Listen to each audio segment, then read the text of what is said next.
Now our next speaker is Stefaan Ribbens from Belgium, and Stefan's going to speak on the results of the first year of the mandatory BVD control program in Northern Belgium. Okay, thank you, Chairman. I think this is a very nice session. We have heard something about Switzerland. Now it's my time to tell something about the national program for Belgium. As some of you might know, we started with a national program starting from 2015. So I'm presenting to you the results of the northern part of Belgium. And I'm coming from Animal Health Care Flanders. So this is a non-profit organization led by farmers, and we try to help the farmers to be the bridge function between the government, so programs have to be fulfilled, and the farmer. Okay. So a little talk about Belgium. Belgium and especially Flanders. So Flanders is northern Belgium. We have about 15,000 cattle herds. So the number of cattle herds, as you may know, as in the rest of Europe, is decreasing. And we have about 1.2 million of cattle heads. Specific for Flanders is that there's a lot of cattle trade. And as you also know, cattle trade means diseases can spread, infections can spread a lot, as with BVD, as I will mention later on. A specific thing to notice about Flanders is also we have a veal calf industry.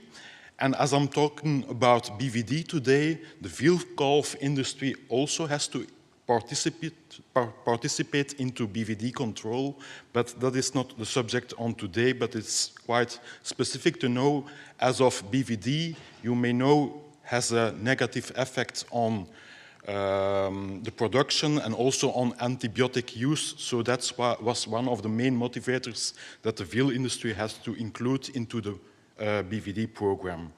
We have about 500,000 herds, and also biosecurity in cattle is quite difficult to achieve, and this is also the case in Belgium, but because of the national programs, IBR control, BVD, and so on, we see that biosecurity is increasing, but isn't there yet at a good level. Okay. Why BVD? And this is something some people don't like me to say, but I simply say we have about 20 years that we know how BVD has to be controlled, but we also see that in Belgium, the voluntary approach does not work. And some veterinarians, some cattle owners succeed in eradicating BVD on their farm, but as we see the last 5 years in Belgium before the startup of the national program, you see that on average about every 4 or 5 years a BVD introduction occurred. And also in that voluntary phase of BVD, we had evidence that at least 20%, okay, 16%, but this is an underestimation, of PI animals were found in Belgium and also traded. So that was a main motivator for the sector. We have to stop BVD. Okay, that was a long process. We aimed in the 90s to have a control program like other ones, but it's quite difficult also in a small country with both with northern of Belgium, southern of Belgium, to have a program that everybody is pro for.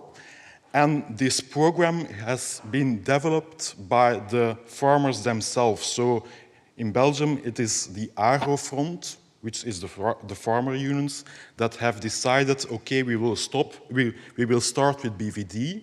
And the main objectives for the BVD program were a systemic and structured approach. So I guess our Belgian program is something in between the Irish program and the German program. So we adopted some things, and some may be good, some may not, but one principle was KISS, so keep it simple.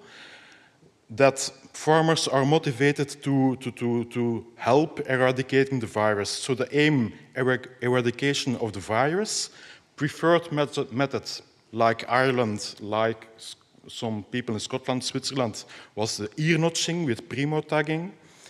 We have first an animal certification phase. Later on, we are there yet, we have a herd certification phase. Only PI-free animals can come into trade. This is quite crucial in the program. Okay.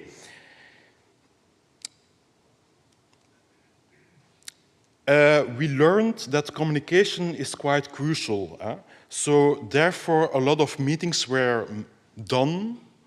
In Belgium, also, we wanted to encourage the relationship between veterinarian, because he's the best person to make the good steps on the herd, and the farmer. And also preparation, I guess it's quite important, because it meant from the start of the program that every farmer had to test their calves, and he wants a quick result. So the equipment logistics, it's quite intensive. So the preparation phase for Belgium, I believe, was quite important. And also preparation, communication, and motivation, because of the main problem which we had in the voluntary phase is that a lot of farmers think, okay, I do not have BVD, I'm free.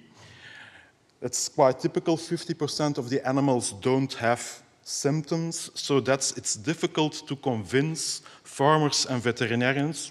Veterinarians know BVD is an issue, but you have to motivate farmers. And this graph shows that during the transition period, about 40% of the farmers in Northern Belgium contacted our organization to respond to questions what they have to do for BVD. So that's quite intensive.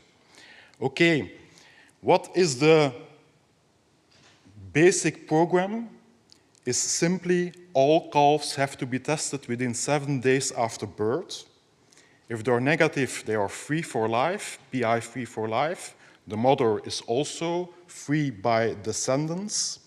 If the calf is positive, okay, the mother has to be checked if she is a dam PI. So that's the main base program of the newborn phase that we started in 2015. Okay, other things is PI animals are systematically banned for trade. The BVD status is listed and publicly available on the animal ID. And we had a lot of encouragement to remove those PIs, but until now removal or euthanasia of PI animals is not obliged by law. We had a lot of incentives, so shipping of the samples. The EARNOT samples are partly funded by the sector, and also some extra measures for infected herds to do the extra straps, because EARNOTCHING is only a small part of the program. Coming to the results, so I think I'm quite positive about the program, but still, as we hear about the other countries, we have a long way to go. But it's quite nice to see that only after 60 months, about 55% of the cattle in Belgium is virologically negative, and about 30% is negative by descendants. So that's quite amazing, and we expect at the end of this year about 95% of the animals are PI free. That does not mean that BVD is still present, and here you see the numbers in terms of the monthly percentage of animal born, PI animal born, and you see for the first year we had about 3,000 PI animals born, this year about 800, and the ratio is about 5 out of 1,000 calves, and for 2015. In 2016, we expect about 3 out of 1,000 calves is a PI calf. Another thing is the number of infected herds. I have to hurry because I'm a bit late, but we have about 10% of the herds actually were diagnosed as PI positive, so they have BVD infection. And you see from August there's a decrease in the number of newly infected herds, but still you see that this program is only the first phase, and we have to take, as Belgium, we have to take other steps to stop the virus. Also, this graph illustrates that we are a small country, and at this time, mostly the occurrence, geographical occurrence, is coupled to the density of cattle. Afterwards, we will see if some other aspects have to do with the geographical distribution of BVD infection in northern Belgium. So I mentioned the PI removal is voluntary, but I'm quite glad that about 88% of them, of the farmers, Belgian farmers, do remove the PI animals within 90 days. And this is a quite issue because in Belgium you have 50% of the is meat, and we have the Belgian white blue. And a Belgian white blue calf, it's quite an expensive calf. I say always PI calf doesn't, it's not a value for you, but the farmers see this in another way. But in this phase, already a lot of people remove the PIs, and Belgium is thinking to do the next step is to make it obliged to remove PI animals from the herds, as these PIs may represent a global risk for everybody. Okay, we have some next steps prepared. So we think from the 1st of January we are going to stop the possibility that BVD-unknown animals, it's only a small percentage, can come into trade. We will take some extra measures in affected herds, and we are going already in a partly phase to a herd certification scheme by antibody testing. There's a poster you can visit on this. But in the program we realize we don't have to be too quick, because at this time a lot of herds in Belgium are becoming naive, so the risk of reintroduction and the consequences are quite large, and we have to work to biosecurity in the cattle herds. Okay, Chairman, I'm going to conclude my final remarks. This is only the first phase of the program. I think it's successful because this succeeded that everybody in Belgium knows, have an indication if they are having problems with BVD or not. But it's quite crucial for Belgium that we want a short program, but we don't want to hurry too much, and therefore extra steps will be taken and a lot of challenges have to be tackled. Okay, thank you. Thank you very much, Stefan. We have time for one question only, I'm afraid. We're running a little bit late.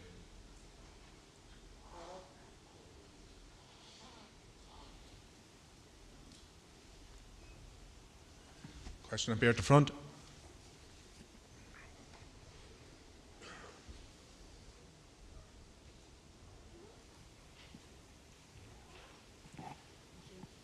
Hello, thanks a lot. My name is Monica Rauw from Belgium for this nice overview about the situation in Flanders. So my question is, could you give us a short, very short update on the situation in Wallonia, and do you see extra issues with the farmers that live close to the border to Wallonia? It's quite remarkable. So in Wallonia, we have a national program, so the legislation is the same. And I guess the numbers of infected herds and the number of PI animals born is about the same. It's quite nice. But we have some other issues for reinfection that are different because of more pasture in the south part of Belgium.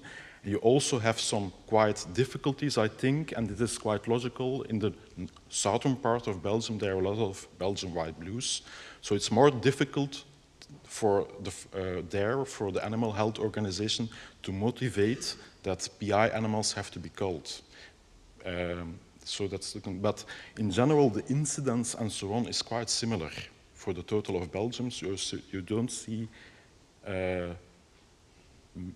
large differences between the north and the south. Okay. Okay, thank you very much, Stefan.